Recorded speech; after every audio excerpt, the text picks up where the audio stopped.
ఉమ్మడి నెల్లూరు జిల్లా చిల్లకూరు మండలం తూర్పు కనుమూరు గ్రామంలోని ముత్యాలమ్మ అమ్మవారి ఆలయ నూతన పాలకవర్గం ప్రత్యేక పూజలు నిర్వహించారు.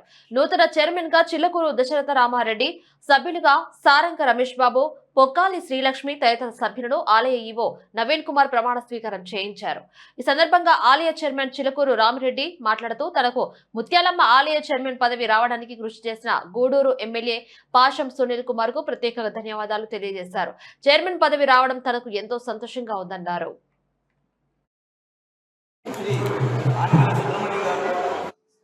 చిలకూరు మండలం తూర్పు కనుపూరు విడిసినటువంటి శ్రీ ముత్యాలమ్మ పరమేశ్వరి దేవస్థానం ఈరోజు నూతన పాలక మండలిగా ఏర్పడ్డది.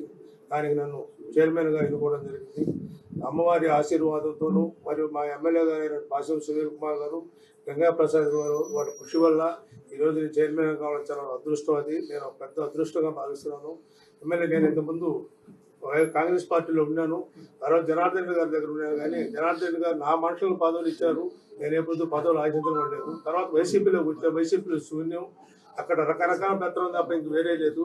వైసీపీ నుంచి ఎలక్షన్ ముందు మా ఎమ్మెల్యే గారు అయినట్టు పాశం సునీల్ గారు వచ్చి అన్న పార్టీ దగ్గర రండి, నీకు మంచి స్థానం కల్పిస్తారని చెప్పారు ఆ రోజు. అదేవిధంగా ఈరోజు మాట ప్రకారం ఆ రోజు నేను నాకు ముత్యాలమ్మ తల్లి దేవస్థానం